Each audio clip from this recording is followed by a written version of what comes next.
Hello and good afternoon, everyone. My name is Trevor Wally. I'm the program coordinator with AgSafeBC. I'd like to welcome everyone to today's Lunch and Learn. It's the Mental Wellness and Agriculture session. Today's topic is fatigue. Before we get started, a couple of quick notes. This session is being recorded and will be available to view on the AgSafe YouTube channel in a couple of days. Also, a quick note about privacy. Your cameras and microphones have been disabled for the session. We welcome questions and comments. As soon as you have a question you think of, just go ahead and send it to us. However, to maintain your privacy, use the Q&A tab at the bottom of the screen, not the chat function. Type in your question first, and once you've started typing, a checkbox will come up that you can click if you wish to submit it anonymously. Only the host and the speaker will be able to see the questions, and they will not appear in the recording that will be on YouTube in a few days, just so you know. With that out of the way, it gives me great pleasure to introduce today's speaker, Kylie Bartel. Kylie is a registered clinical counselor who specializes in nature and equine assisted therapy throughout the Fraser Valley. She's an experienced public speaker and a presenter who, as a kid, always found the barn to be her safe space, supported and connected with her equine friends. She's worked for many years offering trauma-informed psychotherapy and mental health counseling to children, youth, and families. And today, Kylie joins us to talk about fatigue, disturbed sleep, and how to set yourself up for sleep success. So welcome to Kylie. Thank you so much, Trevor. It's a pleasure to be here. The topic of sleep and fatigue is something that can be, it touches all of us. We all have to sleep in order to function. And so to be able to come in and share a little more about it is something that I was really excited to be able to do when AgSafe kind of asked me to step in. So I won't waste any time. We'll jump right in. I have a few slides to sort of give us some kind of frameworks around how we can think about sleep, some tips and stuff for being able to optimize our sleep so that it can optimize our coping. And then talk a little bit about, so fatigue and sleep, they kind of go hand in hand, but they can be a little bit different. And there's going to be a little quote on that coming up in a little bit. So without any further ado, let's jump right in. Awesome. So we're going to share some slides. I also like doing a little bit of photography. So you'll see some of my photos or some friends' photos of me as we go along, just because, like Trevor mentioned, my specialty is equine assisted therapy. I'm a big horse person. I love being around the horses. And then being in nature as well is a really big part of the way I do private practice and mental health counseling. So it's kind of a cool blend of those pieces. And so today we're going to talk a little bit about fatigue and sleep. So just before we jump into the nitty gritty, I always like to share a photo of me in my happy place. This is on the Fraser River on the west edge of Chilliwack with my horse Misty. She's 22 this year. She's a registered paint mare and I got her when she was 9. And so I just like to share it from a way of just saying, like, this is me if you just came across me on some of my time off. And being outdoors and around the animals has been a huge part of my mental health. And interestingly enough, too, every time I notice that I tend to sleep better and feel less fatigued internally, like on a soul level, when I get a chance to be outside and be with my animals. And so part of our chat today is going to be thinking, and I'm going to kind of invite you guys to reflect on what are those pieces for you? Because for every person, it's a bit individual or it's a bit personal. And the other piece too is that, like, because my main job now is a mental health counselor, and I've had different jobs in the past working. My first job was actually working on a nursery tree farm, at a family farm. And then I've worked on a couple of different jobs outdoors with my hands. And so sometimes when I was doing more physical jobs outdoors, my self-care looked a little more like maybe reading inside on my time off, or doing some like painting or something that was a little bit of a balance to that outdoor physical job. And now as a professional registered clinical counselor, I do a lot of like talking with people. Sometimes it's on Zoom, sometimes I do sessions traditionally in offices. And sometimes I get to go out and do equine sessions with the horses, which is really cool, but I don't do, those aren't what I'm doing all the time. So to kind of balance out that that time inside and spending that more time sitting down a lot, my self-care then requires me to be outside and be more with the animals. So possibly if farming is your full-time gig and you spend a lot of time outside with animals, you're like, wow, like that would not be my self-care. But knowing where your balance for that comes in is going to be a cool piece for you to reflect on. So yeah, that's me and Misty. So we're going to start with the stress bucket. This is sort of a fun little graphic. The more technical term for this would be the stress diathesis model if you're into psychology at all. But the whole idea being that based on our kind of our biology and our circumstances, we all sort of come with like a set amount of stress we can kind of handle. And there's different ways to, you know, train yourself to build a bigger bucket. But what I wanted to touch on with this graphic was that, you know, our fatigue level and our energy level is kind of it's not a hard and fast equation, that there are multiple pieces to the puzzle that come up, almost like when I think of, you know, gardening and fertilizing the soil and crop and yield, like there are multiple factors that come into how much you can, you know, how much yield you can produce with a certain equation. And so with this, we're kind of getting at how do we navigate the balance of stress. So you can kind of see that like the water is the analogy for stress in, and things that can add more stress would be stuff like work, anxiety, relationship stress, health issues, workload, school or university, and deadlines. Those things are adding stress to the bucket. And then we sort of have like an average line. That's about how much we can handle. And then we have, if we could like tips or reduce the water level even further, we'd get to our relaxed level. And then at the bottom, you see these little holes where there's water kind of dripping out. And those are the things that we can engage with intentionally to reduce the amount of stress we're carrying at any one time. So breathing is a really big deal. There's a lot of great meditation apps and different ways out there. Wim Hof has some cool breathing stuff when it comes to cold ice therapy. If you haven't heard of him, check him out on social media. He's got some cool stuff there. Time management can be really helpful for reducing stress. Rest, and that's going to be, I wanted to like double circle that one because that's the one we're going to zero in on for today. That's kind of the introduction part. Enjoyable activities, which would be like for me horseback riding, but it's going to be unique for each one of you. And knowing that you like have a list of the ones that are your go-tos is really valuable to do, and to challenge yourself from time to time. One of the first things I do with almost all my clients is I have what's called a pleasant activities list, and it's literally like 4 pages. 2 of the pages are for pleasant activities you can do by yourself, and 2 of the pages are for pleasant activities you can do with a family member or a friend. And the whole idea is that if we want to be able to increase our capacity to handle stress and reduce fatigue, we have to be doing active things to feel good and to feel like life is enjoyable. So time with friends and family. These would be like safe family and friends members. Sometimes those people aren't always, sometimes family isn't always a reliever of stress. Sometimes they're a source of stress, but knowing who your people are that help bring your stress level down. Exercise is super important, self-care and music. And one little extra piece to exercise as well is if you're working a really physical job, sometimes exercise might look a little different for you. So like doing an intense workout after a long day of physical labor might not be the best balance, but maybe something a little bit more, a little bit like lower impact, or something more relaxing. I don't know a lot of like male farmers that get into like yoga or stretching or things like that, but some of those pieces can be really beneficial for helping like relax muscles after a lot of hard work during the day. So exercise doesn't necessarily always mean intense exercise. It can be helpful for sleep stuff. We'll get into more of those details later. But just know that exercise, you can get creative with that as well.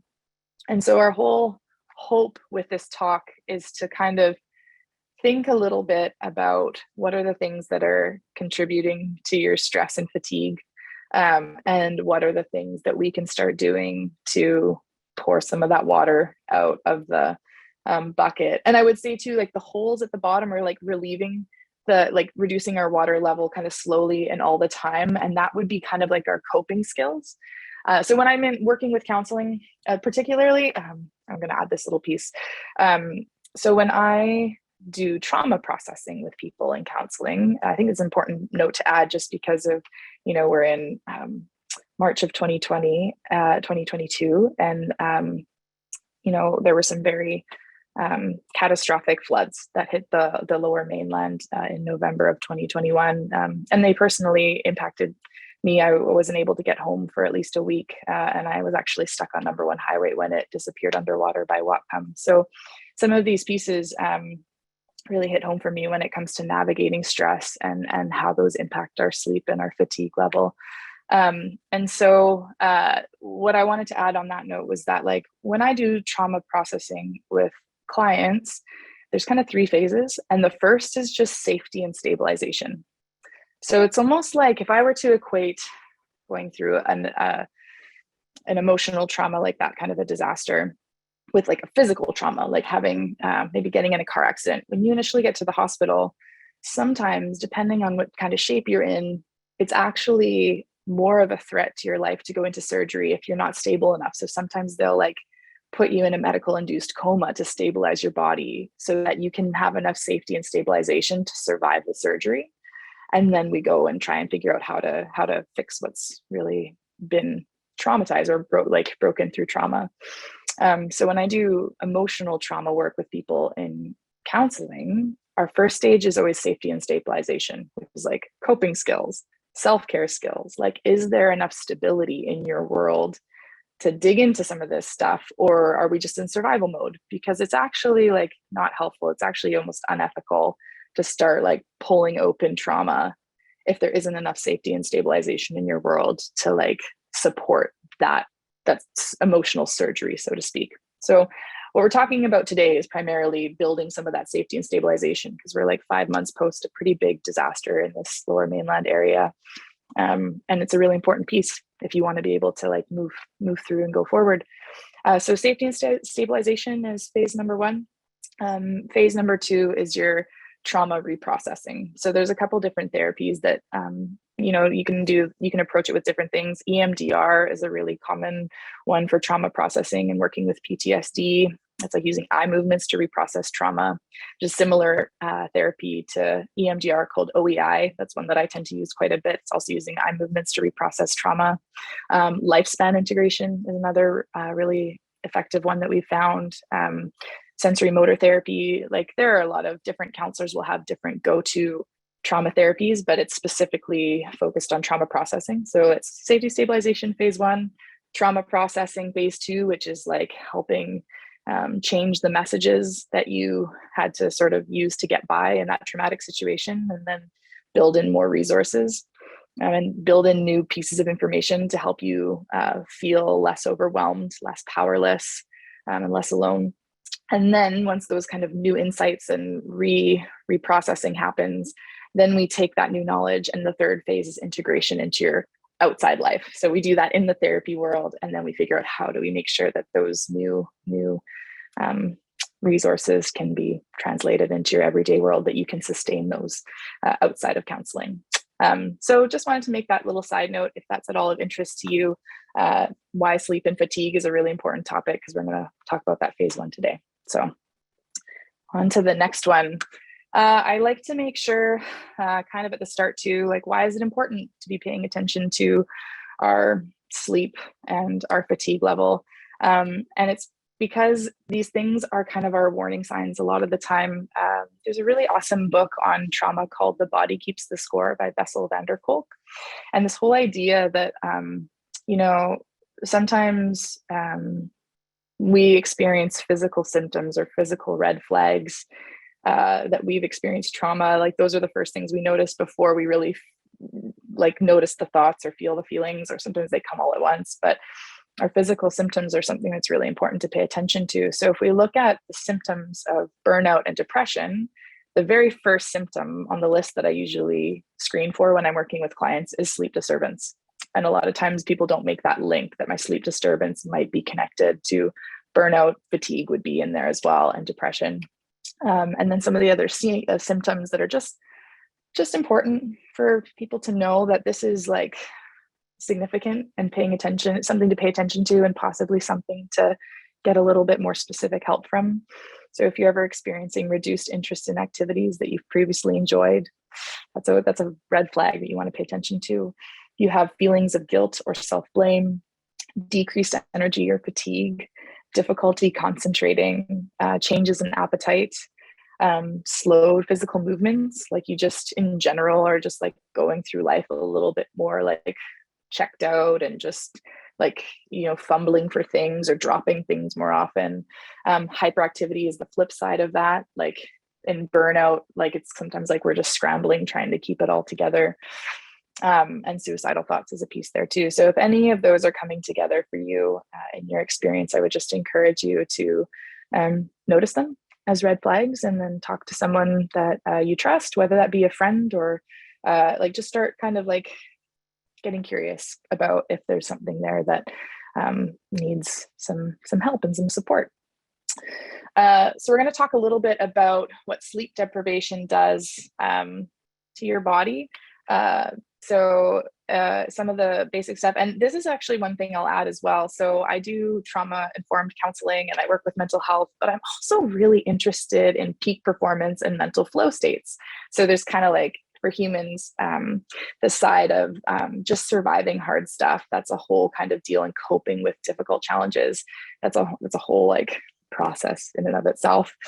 And then, but how do we also go not only from like surviving to neutral, but how do we go from neutral to thriving? That's a question I also get really, really interested about, because a lot of times, once we've figured out enough coping strategies, the question becomes, what now? And so some of these pieces on sleep, you'll see there's a little copyright, the Flow Research Collective, and that's an online school, an online course that I've really enjoyed, that teaches you more about mental flow states and essentially like pushing the limits of impossible and doing hard things. So that's one thing that I always like to incorporate in the work I do. So what they found in some of the research with sleep deprivation in your body is that sleep deprivation, it ages your skin, it increases your appetite, it lowers libido and sex drive, it decreases activity, slows reaction times, it shortens your attention, it impairs memory and learning, it tends to worsen your mood for sure, and it puts pressure on your heart and weakens your immune system. So this is not an optimal state to function in life. And the reason I add this, some people will be like, obviously, Kylie, we know that we need sleep. But I do sometimes notice, especially in like the hardworking communities, because I work with some like peak performance athletes, and then I work with like some farmers and ranchers. I spend some time in Alberta doing some cattle work stuff sometimes. And there's kind of sometimes this idea that I'll sleep when I'm dead, like that heart, like that work ethic and that like desire to do hard things is so admirable in some spaces. And I just was like, actually like looked up, I'm like, who initially said I'll sleep when I'm dead? And I think it was initially Warren Zevon, but Bon Jovi also has a song about it. And there's like just so many people that have used that quote that I was like, wow, it's like impossible to name them all. So this idea that I'll sleep when I'm dead kind of comes across, it's sometimes almost like admirable in our culture, right? Like, if anyone ever is like, I'm just so busy, we almost like equate busyness with importance. Wow, that person must be like really important if they're so busy. But if you ever dig into Brene Brown's research on wholehearted living, she has like a really awesome audiobook called The Power of Vulnerability. And it's an audiobook you can find on whatever platform you listen to audiobooks from. I think it's definitely on Audible as well. And it's actually her giving like a weekend lecture, which is cool because you hear her like interacting with the audience throughout this audiobook. And she goes through 10 guideposts of wholehearted living. And one of her guideposts of people, when she studies all these people in society and like kind of picks out the people who seem to really enjoy life and seem to really like live wholeheartedly, they tend to do these 10 things. And one of the guideposts is giving up busyness as a status symbol and instead cultivating more rest and play in your life. Okay. So I'm just going to plant those seeds to say that, like, don't get me wrong. I really do value working hard. That is definitely something that I think is important. And also this idea of like, oh, I'll sleep when I'm dead have some pretty can rob you of actually some of the things that you might value most in life. So instead of thinking I'll sleep when I'm dead, we're going to reframe that thought and think that and recognize that sleep is actually an active high performance state like flow. So mental flow states are like when you kind of like drop in the zone and like time kind of like disappears and you can get a lot done. And it's sort of this mental state that like people can like push the limits of what they think is possible in this state. Like a lot of the Red Bull athletes that are doing those like crazy ski stunts and flying off cliffs and parachuting and stuff, like they're in mental flow. And a lot of times, you know, it's like flow. If we think about what does fatigue feel like? Fatigue feels foggy. It feels sticky. It feels like I can't do anything and I'm super unproductive. Then the counter side of that, or maybe the opposite state of that, would be like a mental flow state. Like things start to feel effortless, like they just come to me. I'm able to do lots of things. So this is where it's kind of like, yes, we want to unpack the negative, but we also want to really, that's my hope in this presentation, is to give you some ideas of how to start tapping into more of the positive, more of the thriving, and moving through and away from some of these really tough things. So this is a kind of cool quote. Even a soul submerged in sleep is hard at work, making something of the world. And a lot of times this is actually true. It's kind of interesting when I do trauma processing with people, doing some of the OEI, eye movement trauma processing in therapy. I'll let people know that what we're kind of doing is like pulling out all the files in your brain and kind of like looking at some of the tough things in your life. And we're going to kind of scramble it up a little bit, because right now the way you've made sense of things is kind of keeping you a bit stuck or something like that. And you'll notice, you might not notice a change right away, but probably within the next 3 days as you sleep, your brain has a way of like refiling some of those things. And I've even heard experiences of like someone who maybe had a traumatic car accident and then came to therapy and then did some trauma processing and then had a sleep or two and then was able to drive their car again after not having driven for a while. Like you hear stories of like things like that happening. So again, I'm just going to keep making the case for why sleep is really important for being able to process and handle hard things. So hopefully I've made a little bit of a case for why sleep is important. And maybe you're with me and you're like, Kylie, that's great. And at the same time, I try so hard to sleep and I just can't. Like I would love to sleep, but like either I can't fall asleep, or I wake up often, or I can't have a hard time staying asleep. And I'll just make an extra little resource. I love to just give resources as I go along time in case any of these ideas resonate with you and you want to dive deeper. If you've ever seen the website masterclass.com, it's a pretty cool website. It's got like a bunch of different like cooking classes and writing classes and sports classes from like elite people and experts in their field. And there's one really awesome class on there about the science of sleep from a guy named Dr. Matthew Walker. And he has some really awesome extra pieces to that. So if this topic interests you about like using your natural body rhythms and understanding like your hormones and like how sleep might change across your lifespan or things like that, he goes more into depth there, and I would encourage you to check out that resource. But for today's presentation, I'm just going to give a couple little notes. So in order to sleep better, we want to leverage our body's rhythmic patterns. So light getting into our eyes is a really important way that our brains sort of like figure out when it's time to wake up and when it's time to sleep. In my early 20s, I had a job working at a kids ranch, teaching riding lessons to at-risk youth. And we slept in a wall tent the whole summer and cooked over the fire for the whole summer. And I've never slept better in my life than that summer, when I would go to sleep and wake up with the sun all summer long. So it's really important to know that, like, just know that that's light, daylight, and particularly sunlight getting to your eyes is a really important way that your brain figures out when it's time to feel sleepy.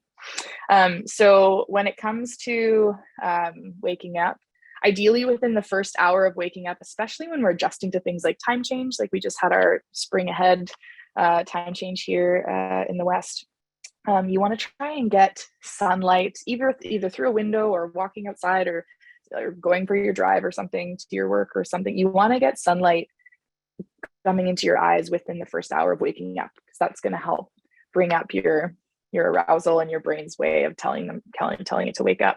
And also, why, if you have to wake up, this is a friend for people who are on shift work, like milking, or even like nurses and things like that, if you can find yourself an alarm clock that has a light that helps you get up, that can be a really helpful way of getting up. Is a tricky thing, and you have to do the shift work deal. And one other caveat I will also add is I'm going to give you guys a bunch of kind of strategies for trying to help your sleep. But I understand that sometimes work doesn't allow for all of these things to take place. So all I'm going to say is take as many as you can and do your best with it. And hopefully something helps you here.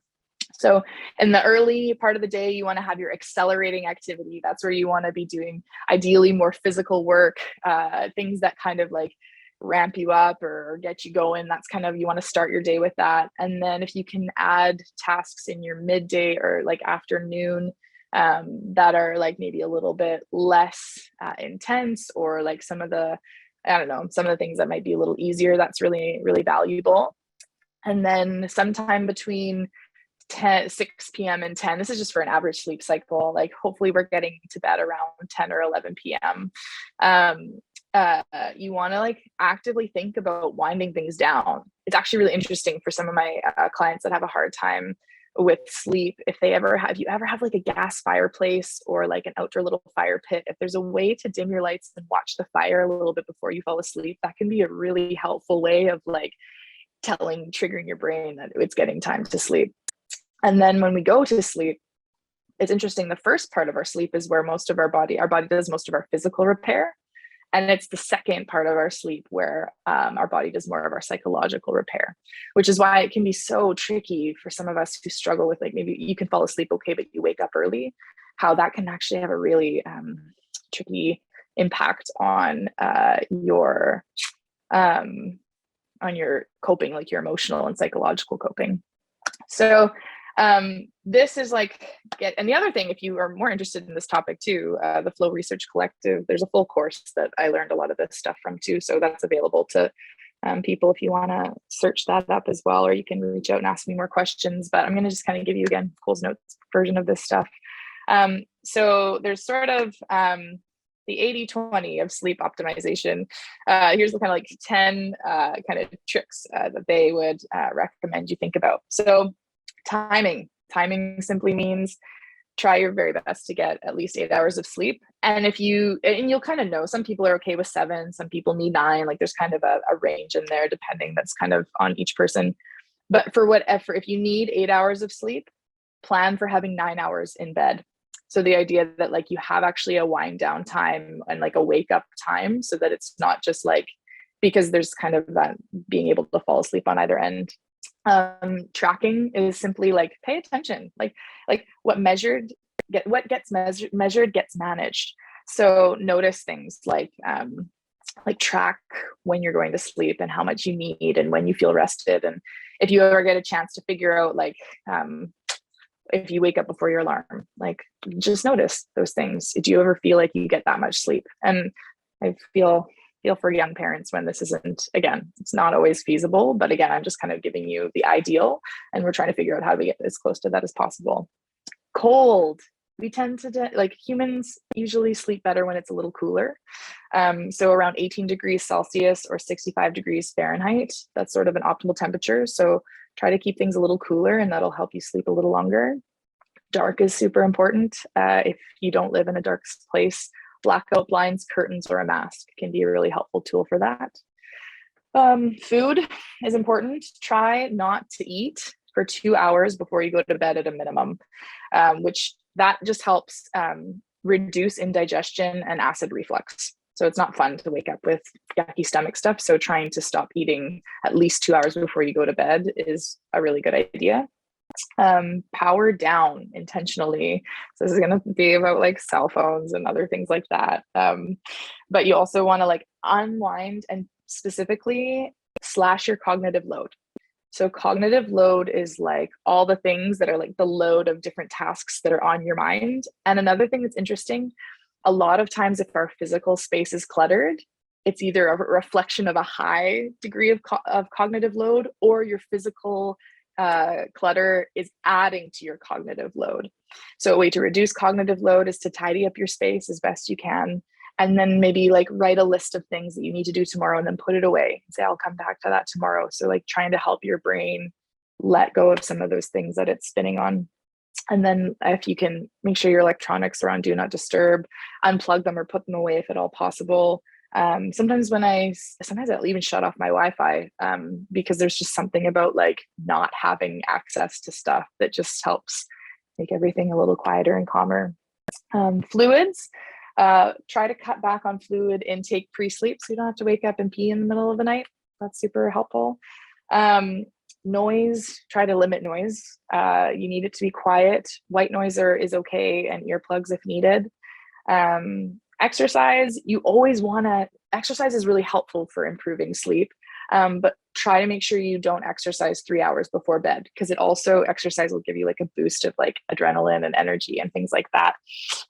So exercise as much as you can. Make sure it's intense exercise too, to help kind of use up your body's energy, but ideally not before bed, which can be tough for a lot of those guys that have late night drop-in hockey. And again, just kind of know that you'll probably need some time like after you play to like come back down. So finding ways to maybe, I don't know, work that into your sleep schedule or just account for that.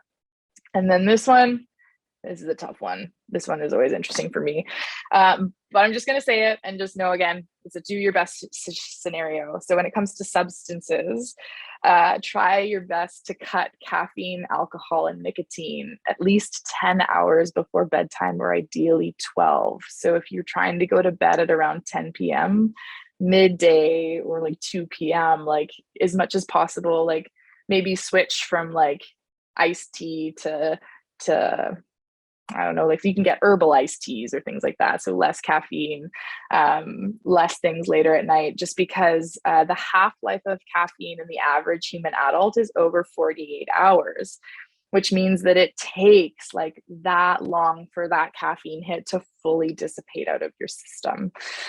Which then if you think about like, ooh, like how much caffeine am I intaking, like, or taking in and having throughout the day, you know, if we're always having caffeine to run, it's tough. It's tough on our system. Like it's a little bit of a dependency there. Cool. So we have a couple more things and then we're going to get to some questions. So with naps, try not to sleep for more than 20 minutes. If you need a nap, like it's okay to take them. But there's something called sleep pressure. Matthew Walker talks about this a bit, that like you kind of want to build up your tiredness throughout the day so that you can fall asleep. So naps kind of like take away some of that sleep pressure and change how your brain kind of triggers you for sleep at the end of the day. So if you'd like some tips for helping fall asleep, reading something productive or engaging or stimulating until you fall asleep can be really helpful. If you're having trouble falling asleep, get up and do something relaxing and enjoyable or productive, but not something that's like going to busy your mind, but something that just sort of like helps your mind settle and feel like you're, that productive piece is important, because it can get really stressful when you're laying in bed being like, I just need to sleep. And then you're fixating on that thought. That's not helpful. And then trying to stay awake actually sometimes helps you fall asleep more. Sometimes it works, sometimes it doesn't, but it's just an interesting piece to add. And if insomnia is a big piece for you, there's like actual criteria for like a diagnosis of insomnia, and they have different CBT, just stands for cognitive behavior therapy. There are like protocols that they'll help people with insomnia work through, and this is the main one that I just wanted to touch on for you guys today, is just try to minimize, let's just say, non-sleep time in bed. So don't be checking like your emails in bed or watching your movies in bed or doing all those things. Like try to keep your bed only for sleep and sex. Like that's it. So that your brain kind of like associates that this is like sleep space. And I know sometimes for students and things like that, they like to like write their papers and stuff in bed, which is kind of like a stressful like activity, and then putting it in bed can then just add more stress to that space. So try to stay away from anything like that. So second thing would be minimize sleep latencies. So if you're laying it, if it's greater than 15 minutes and you're laying in bed and you're still awake, get out of bed. Like this is where actually I've had a couple bouts of things where I have a hard time, or I wake up in the middle of the night, I'm just laying there and I can't fall asleep. And that's where I'll actually get out of bed, maybe make myself like a warm herbal tea, a lemon tea, and then sit by, we have a little gas fireplace, luckily, and just watch the flame. And that's way better at bringing me back down to fall asleep than it is if I just laid in bed thinking about how I need to sleep. Otherwise, I can't function tomorrow. Not super helpful. So down regulate is really important. So being able to do like understimulating activities, things that bore you, is really good. If you have that book that you just can't seem to stay awake for, pull that out at that point. Hopefully it'll help you fall asleep. And then return to bed, fall asleep in less than 15 minutes, or repeat step 2. So it's one of the protocols they use for working with insomnia. So that's kind of like how we stack the deck in our favor for sleep. And then one other piece I like to touch on is something called the mammalian caregiving system. So this is tapping into like our neurobiology, and particularly how we can use certain interventions to help us reduce stress and cortisol. So this is a super awesome TED Talk, and it's free on YouTube. So if you are interested in this, check it out. Kristen Neff, she has a TED Talk called The Space Between Self-Esteem and Self-Compassion.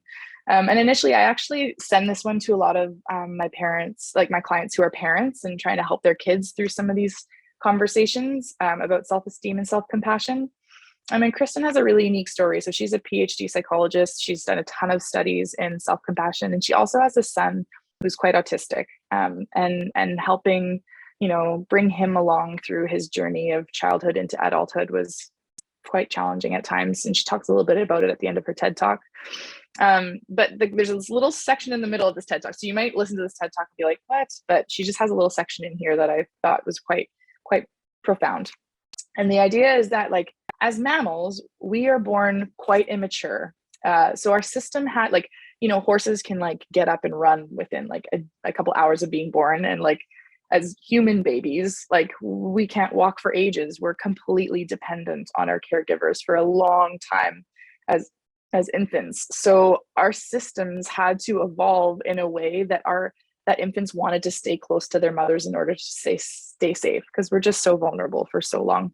It's because we have these big brains and big heads, and we have to come out at some point. But yeah, it's just a whole piece to that. So we come out pretty immature, and we have to grow up after we come into the world. And so our bodies are programmed to respond well to warmth, gentle touch, and soft vocalizations. So like when someone reads you a story that's meant to soothe you, or sings a lullaby to you, super soothing. Wrapping yourself in a weighted blanket or a soft blanket. There's some really good ones at Costco. Heated things, hot, like beanbag, rice bags, or things like that. Like, these are all things that are sources of comfort that help reduce cortisol stress hormones and release oxytocin and opiates, which are the feel-good hormones. So this is a way of combating fatigue and helping, if you're struggling with sleeping and feeling stressed about not sleeping, a way to just use your biology to release some of more of those like feel-good hormones. So it's really helpful to know. And then that's just a picture of at the ranch that I worked at, just like why animals can also be so therapeutic, because they are warm and soft to touch, and they help with all of those feel-good hormones, which is pretty cool. And so we're almost at the end here. I know we've got some time for questions, which should be good. There's just a lot of things I was excited to share with you all today. So this is a quote from a friend of mine who's also a therapist in Langley. And she says, there are 2 types of tired, I suppose. One is a dire need of sleep, and the other is a dire need of peace. And I loved that quote, because I think it's a really great reflection for a lot of people. And I like to actually ask that of people, like if they come, oh, I'm so tired. It's like, I don't maybe phrase it quite that way, but I'm like, oh, like, is your sleep okay? Or do you feel like fatigued in your soul? Like maybe there's been a lot going on. And obviously between, there's been a lot happening in the farming community around BC, and just BC in general, between the fires and the floods and all the other things. There's just, a lot of things that kind of are fatiguing on that soul level. And sometimes part of the reason we can't sleep is because like we're in need of peace. And maybe if we had some more peace on that like inner like heart level and soul level, the sleep might come a little easier. And this is just a cute picture of a foal. He's sleeping. He's totally okay, but sleeping with his mama next to him at the ranch that I worked out in Alberta. So when it comes to like that inner peace or finding more peace to kind of combat that like soul fatigue, finding your greater yes is something that I like to talk about with clients. If any of you have ever heard of a little book called Man's Search for Meaning, it's by a guy named Viktor Frankl, and he was a Jewish psychiatrist that survived Auschwitz in World War II. And prior to being thrown in a concentration camp, he was a psychiatrist who studied suicidality and how different the way that people thought either helped them like survive or not. And then he like had all these theories, and then he got thrown in a concentration camp and watched in real time who had the mindset to be able to rise above completely like insanely terrible circumstances, or who mentally crumbled. And one of the pieces that came out from his experience was that like finding an inner yes is a really important way that we can find more of that inner peace. But then someone goes, okay, well, like, how do you give your inner yes? Like sometimes we go through the motions, but internally we're like, I guess I have to. But when we say, I have to, I must do this, if all of the reasons we're doing stuff is because I have to, I must, that's actually that space is where most of our mental health problems spring out of, as far as depression, anxiety, sleep disturbance, all these things.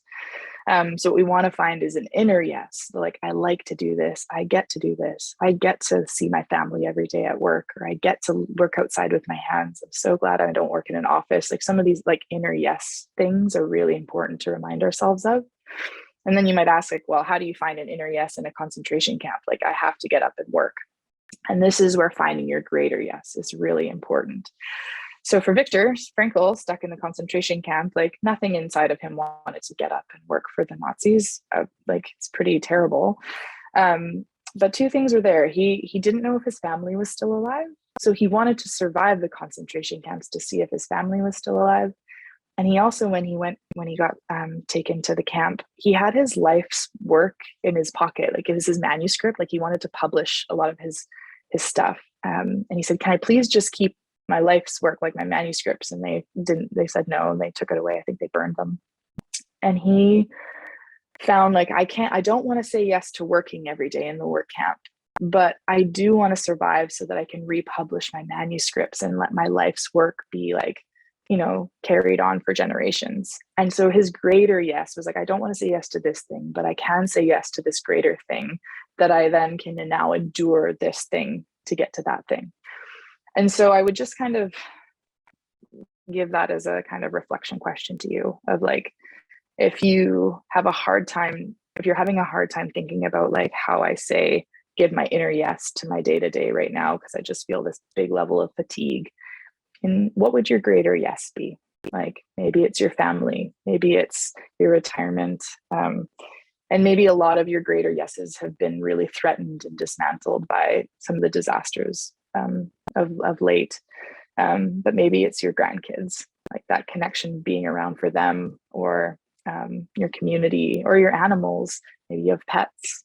There's lots of different things. Maybe you're working on a project that you want to invent something. It can be very specific for each person, but I would just invite that space, or invite you to think about that question and notice what comes up for you.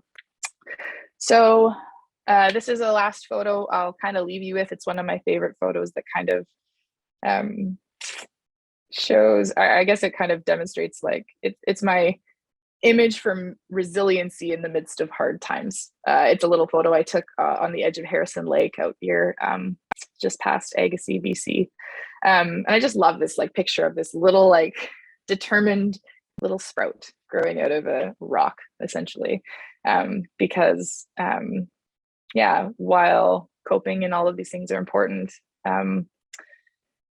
thriving or surviving and then learning to thrive in adverse circumstances is something that I find quite fascinating. And I think is kind of, I don't know, like I find I take heart in it more when I feel like there are others alongside me in that journey, like being together, connected in these things, and then also still striving to do hard things.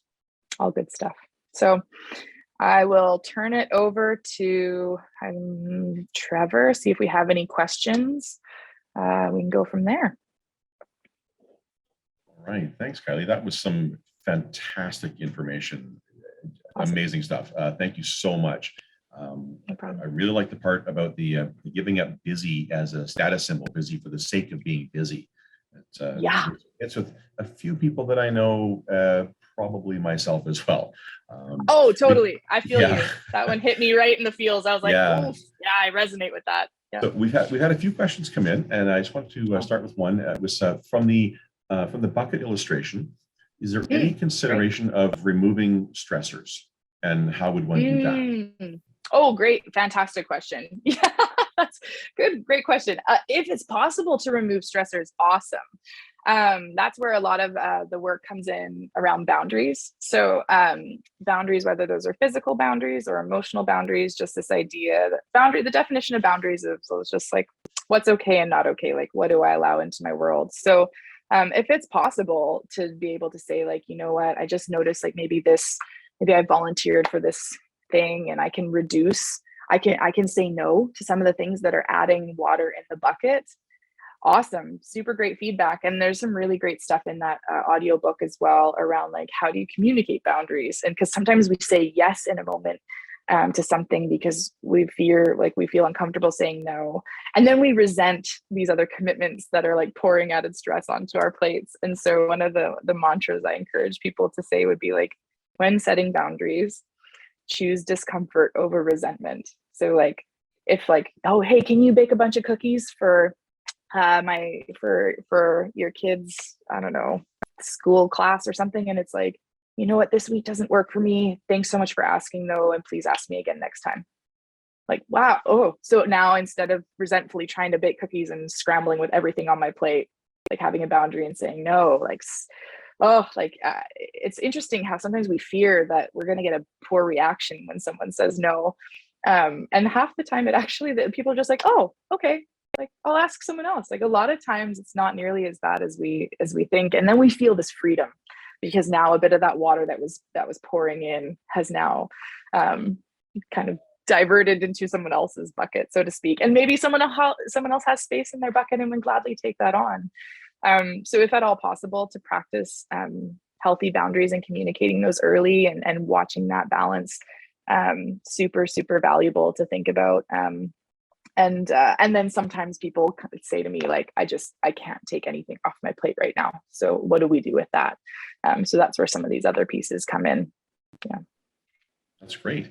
So thank you very much for that. A quick reminder to everyone: if you'd like to ask a question, please use the Q&A, not the chat function. The Q&A can be made completely anonymous, as we've promised we would be. The chat function may be viewed, depending on how you do it, by others in the group. So keep them coming if you like. We can definitely have room for more questions.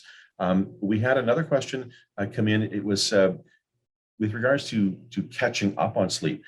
Can a big, like a big Saturday morning sleep in, does that really help, or is that sort of fake help just for a day? Yeah, that's a great question. The short answer is it can be helpful for a day, for sure. So this is one of the things in Matthew Walker's masterclass on sleep. He'll talk a little bit about sleep debt and how, like, when we repetitively don't sleep enough, we sort of like build this bank account of sleep debt, and it almost takes time to like pay that off. Typically, it doesn't actually get all paid off in one night. And then the trade-offs to that is that we tend to sleep best when we have a regular bedtime and wake up time. It's kind of why, like, some people, they're like, oh, Saturday morning is my morning to sleep in, and I'm still up at 6:30. Like, why? I could have slept in. And that's kind of like, it's just how your body is naturally wired. Yeah, it's kind of a bit of a both. And I would say that in an ideal situation, you would get enough sleep each night and you would stay going to bed within like a half hour or so. You can go stay up a little later on the weekends, but you're trying to keep that similar schedule 7 days a week the whole time. Because one off day, do you ever, like, I often notice with people that like that one day they sleep in really far and they just feel kind of like groggy and out of it, and almost that whole day is a bit of a waste. It's almost like you've put yourself on jet lag for one day. So it's not always the most ideal, but when you're balancing, like if that's your only time to sleep, then I would probably say that the detrimental effects of like accumulated sleep debt over time are probably worse than that, like throwing off your circadian rhythm. But if it's at all possible, this is what I've actually started doing. If I know that that I'm like quite tired and I want to have like an extra long sleep to catch up on a busy week, I'll just try to go to bed quite a bit earlier. And try to so instead of sleeping in on Saturday morning, I don't go out on Friday night. I try to go to bed earlier on Friday and still kind of get up around the same time on Saturday. And you kind of like pad it on the front end versus the back end. And that can kind of help especially in the winter months when it's a little darker in the evenings and then you're still getting up with the sun. It just helps throw you off a little less. So, yeah. Sorry, I had to find my unmute button again there. Oh, you're good.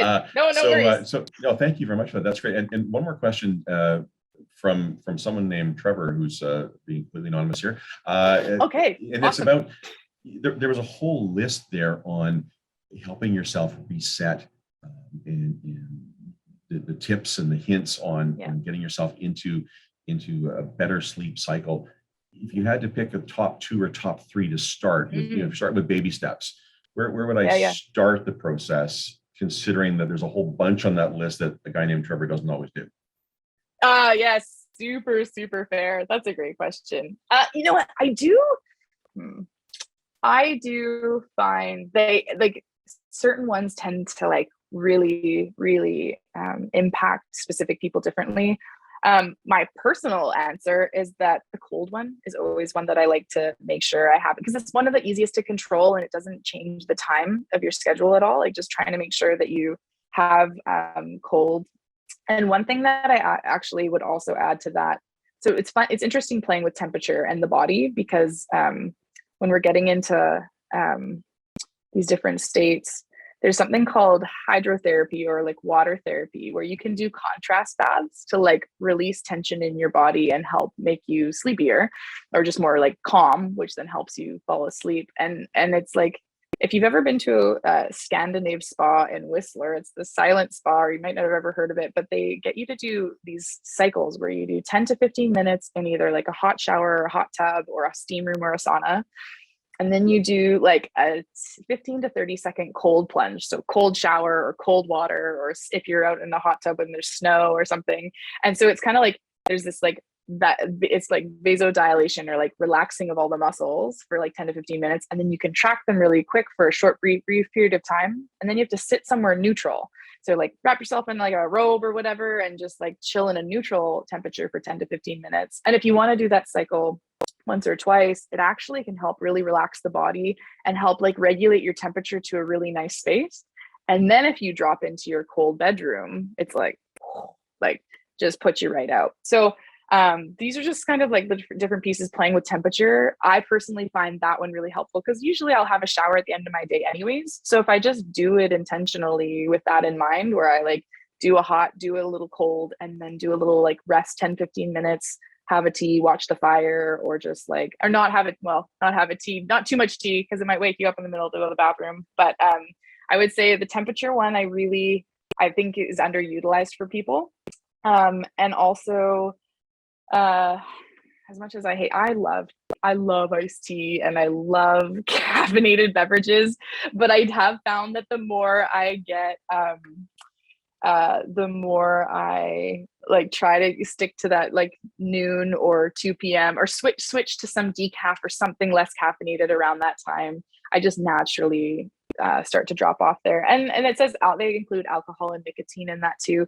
And I had to laugh when I took the course originally. They're like, so this is your excuse to start drinking before lunch or whatever. And it's not what they're actually trying to promote. They're joking about that. But the idea that keeping like not having tons of those things right before bed is just going to be helpful to know, and doing that intentionally can be a really important one.